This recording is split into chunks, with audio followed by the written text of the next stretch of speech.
Hello friends, I'm the Holy Leech and today I'll be reading the 13th and final part of the series Is There Anything Left of Patton by Snowdice. This part is called When There Is Something Left. Virgil walked into the kitchen one day in mid-April and paused at the door. Patton was the only one in the room. He was standing at the stove cooking, and it wasn't macaroni and cheese. "Hey, Pat," Virgil greeted softly after a moment. Patton hummed in response. Virgil walked to the counter to pour himself a cup of already prepared coffee. His eyes looked over at what Patton was doing. He'd cracked some eggs into a bowl and was whisking them with an actual whisk. As far as Virgil knew, the thing hadn't been touched since Patton turned, as both Logan and Virgil were too lazy to go through the effort of finding, using, and cleaning it. Roman and Remy were even less likely, unless Roman had used it as a microphone to play Disney songs. He seemed to be doing fine with it, so Virgil turned to leave him be and sit at the table. It was already set, he noticed, and there was a pitcher of what looked like orange juice on the center. He froze halfway there when a voice called out to him. "Virgil?" Patton asked. Virgil knew that Patton could speak for real now. Logan had told him that Patton would speak regularly, but he'd only done it when he and Logan were alone. Other than the one "yes" a year ago that had confirmed Patton still actually existed in there, this was the first thing Virgil had ever heard him say.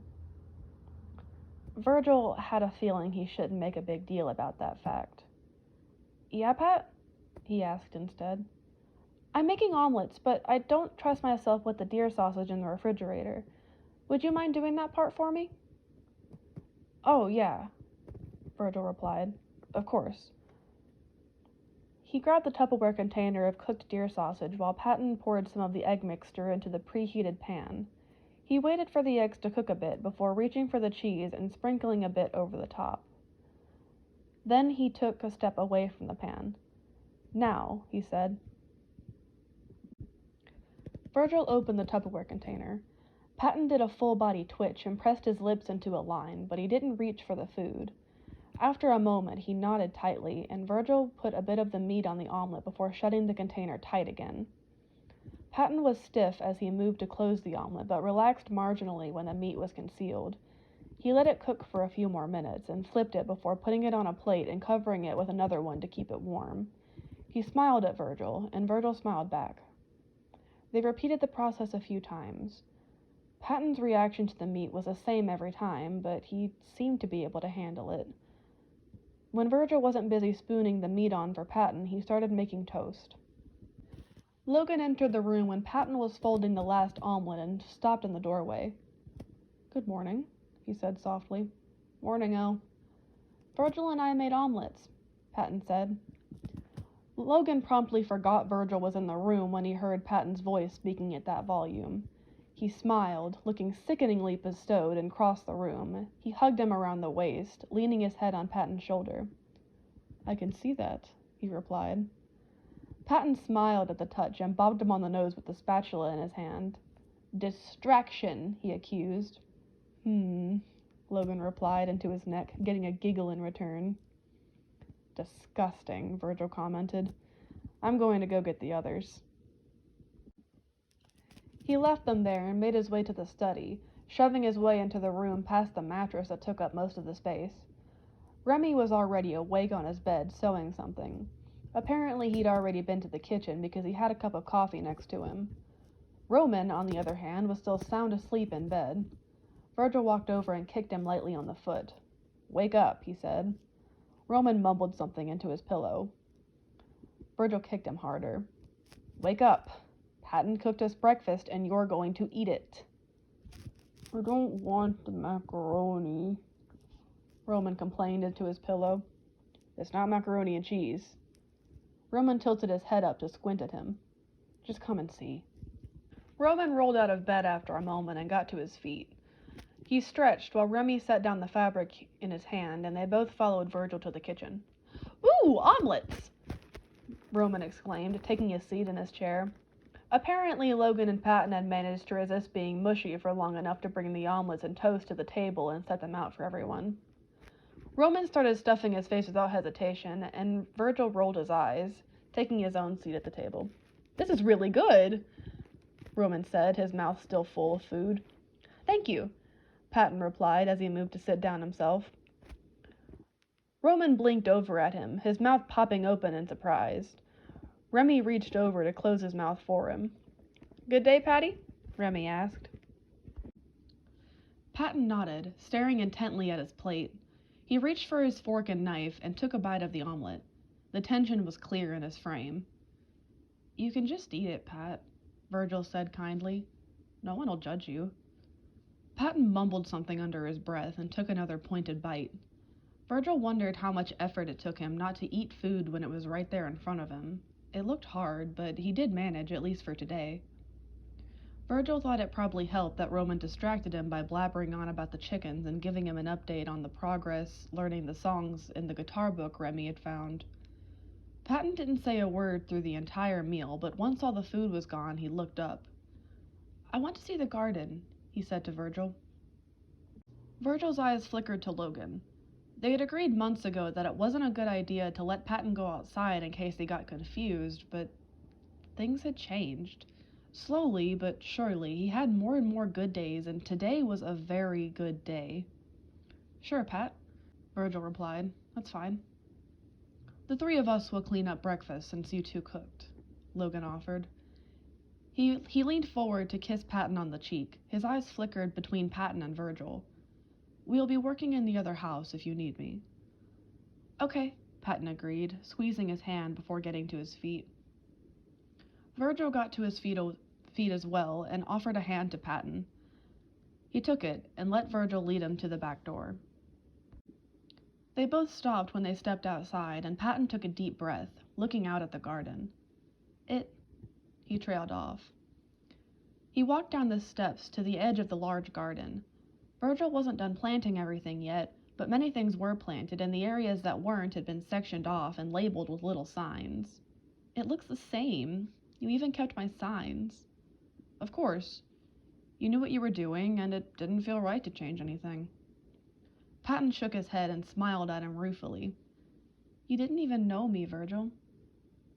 Virgil shrugged and looked out at the garden. Things were growing well. The lettuce had been growing quickly this year, and he needed to harvest more of the rhubarb soon. The asparagus was also starting to come up. They'd be eating well in the next few months if everything went to plan. He glanced over at Patton. "Want to help me today for a bit? I'm planting some potatoes, and it would be nice to have someone help dig the rows." Patton smiled at him, eyes alight. "I'd love that," he answered. So Virgil went and got him one of the hats in the shed, even though he wasn't sure if zombies got sunburnt, and a pair of colorful gloves and a trowel. Patton took them and, without hesitation, knelt down in the dirt. Logan stepped out of the second house a few hours after breakfast, leaving Remy to continue moving the furniture in the living room space around to his heart's content. The house was coming along and should be ready by winter. They still had a lot to fix, but the first floor was almost livable by now, and the fence Logan had erected around the home was up to his standard. Roman was out back cooing at the ladies and congratulating them on laying so many good eggs last week. Were there 5 chickens now? When had Roman found a 5th chicken? He ignored it for now and walked over to the edge of the smaller fence, looking over into the garden behind his house. Patton was there on his knees, digging a long trench in the dirt. Logan felt himself smile and walked over to the gate they'd put between the 2 yards. "Hi," Patton said when he caught sight of him. He peeled off his gloves and got to his feet. "Hello, dear," Logan replied, carefully rubbing a bit of dirt off his cheek. Patton smiled back at him. The sunlight cast soft shadows on his face, and his skin felt less cool to the touch than it usually did. Logan's heart felt incredibly full as Patton leaned his face into Logan's palm. After a moment, Logan looked around and frowned. "Where's Virgil?" "Oh, hell no!" Virgil yelled, coming out of the shed with a large bag. "You get the hell out of our garden!" Patton giggled as Logan glared at his friend. "It's okay, Virgil. I know how to make sure he doesn't ruin anything."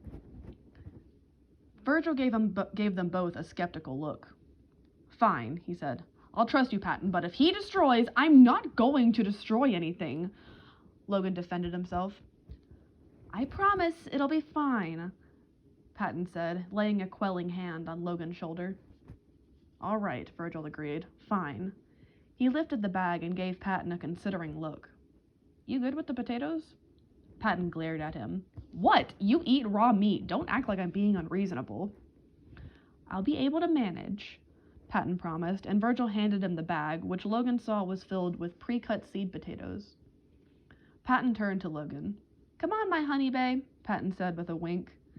Logan groaned, even though that line filled him with nothing but affection. Let's go plant some veggies. Logan followed him to the end of the first row and frowned. The rows were not straight or evenly spaced, he noted. Before they could even think about planting something, they needed to... The rows are fine, Lo, Patton told him. But the row goes with the flow of the soil, Patton said, and then pointed the trowel and his hands at him like it was a weapon. No measuring sticks. Logan grumbled about it, but forced himself to let it go. He knelt next to Patton in the dirt and grabbed one of the dried potato pieces in the bag. Looking at it, he wasn't sure if it was good enough. It only had one potato eye, when really it should have at least two, preferably three. Not to mention how irregularly it had been cut. Had Virgil not been paying any attention? He should... It's fine, Logan, Patton said as he placed down his fifth potato piece, barely even looking at it. But this one isn't good enough, Logan pointed out. Logan! Patton gasped like he just insulted a 5-year-old child. Don't be mean. To the potato? Yes, Patton said, already getting out the next seed potato out of the bag. Now apologize. To the potato? Patton paused in his planting to give Logan a severe look. Logan sighed and looked at the potato. I'm sorry, he said, feeling ridiculous. Now tell it you love it. Logan looked up at him. I love you, he said. Patton's nose crinkled up. To the potato, silly! Ah, yes, I'm the silly one, Logan replied before looking down at the potato. I love you. Now kiss it. Patton! If you kiss it, you can kiss me. Logan kissed the potato and then set it on the ground without a thought. He leaned forward to kiss Patton soundly on the lips. A quiet voice in his head reminded him that such an action was likely foolish, even if it hadn't killed him before, but he brushed it away. He wasn't dead yet. Good job, Patton said, and then moved to cover the potatoes with his trowel.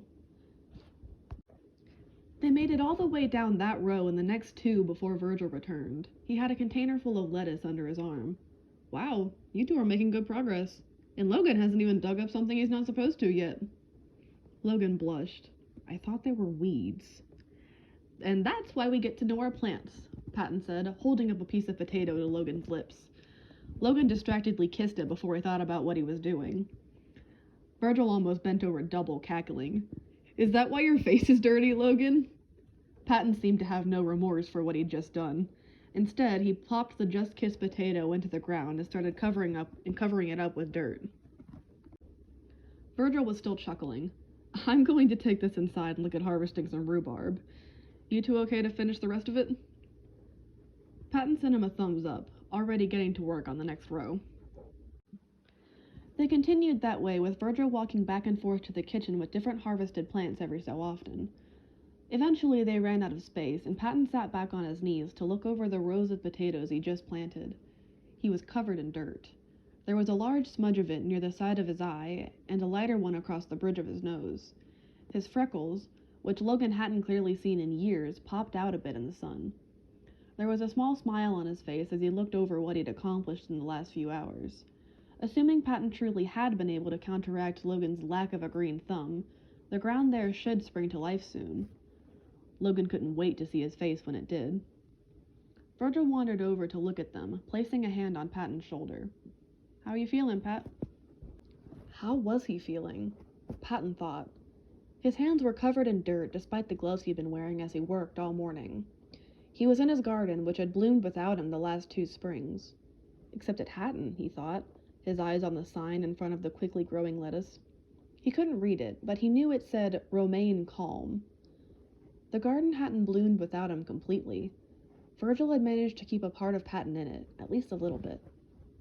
He could hear Roman and Remy chatting softly in the other yard, and could feel Virgil's hand on his shoulder. Logan's warmth next to him sunk into his skin, and there was a weight in his pocket from a ring he'd been keeping there since he'd remembered it existed. He didn't think it was time to bring it out. Not yet. Maybe when the potatoes they just planted finished growing. Logan moved to take his hand when he hesitated, and Patton smiled over at him. "How are you feeling?" "Alive," Patton said, and he was. Thank you so much for listening, and thank you to Snowdice for allowing me to read this fic. If you like their writing and would like to read more, I have a link to their master list in the description, and if you like my voice, I have more videos like this on my channel. This is the last chapter of Is There Anything Left of Patton, but there is some extra content that I may or may not read on here, including the bonus features, in which Snowdice explains their writing process and a bit about the universe as a whole, and end credit scenes, which are scenes that either happen between chapters or that just didn't make it into the final draft. Beyond that, feel free to suggest other fics for me to read on this channel. With all that being said, I hope you have a wonderful day, and stay safe out there, guys.